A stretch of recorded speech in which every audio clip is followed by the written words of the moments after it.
Week looks welcome. আশা করি আপনারা সবাই ভালো আছেন, আর আমিও ভালো আছি। তো অনেক দিন পরেই, প্রায় 2 থেকে 3 দিন পরে একটু লেট করে পয়লা বৈশাখের ব্লগটা দিচ্ছি, শেয়ার করছি আপনাদের সাথে। আশা করি আপনাদের এই ব্লগটাও ভালো লাগবে। তো সকাল সকাল পূজা করতেছিল মা, আর এদিকে আমাদের দোকানের সরকার টিকা দিচ্ছিল দোকানের খাতাতে।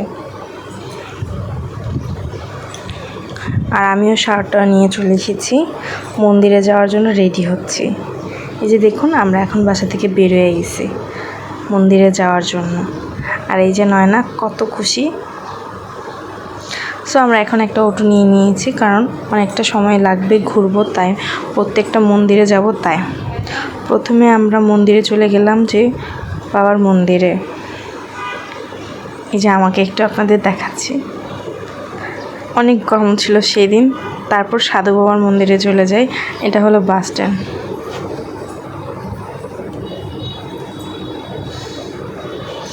এই মন্দিরটা খুবই সুন্দর ছিল, আর প্রত্যেক বছর এটার মধ্যে যাই। দেন আমরা চলে যাই দয়ামা মন্দিরে।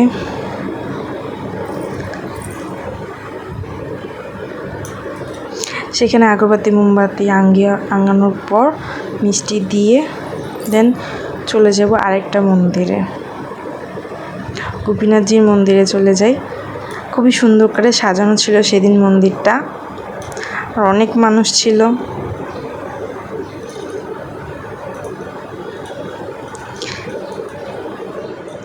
তারপর চলে যাই বাজারের কালী মন্দিরে। প্রত্যেকটা মন্দিরেই অনেক মানুষ ছিল। তারপরে চলে যাই গৌরাঙ্গাশ্রমে, মানে বিষ্ণুপ্রিয়া মন্দিরে।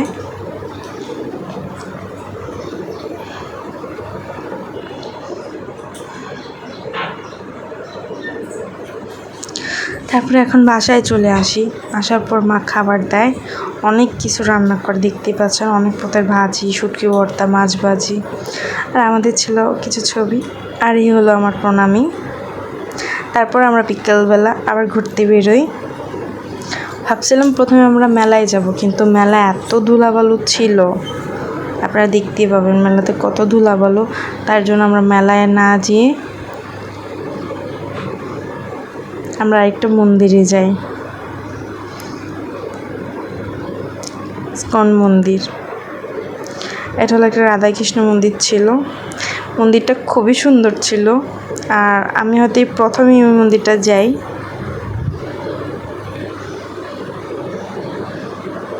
দেখতেই পাচ্ছেন মন্দিরটা কত সুন্দর। তারপর আমরা একটু কিছু খাওয়া দাওয়া করি। বাসা থেকে যখন বের হয়েছে, খাওয়া দাওয়া তো কিছু করতেই হবে। আশা করি আপনাদের এই ভিডিওটা ভালো লাগবে। Bye bye.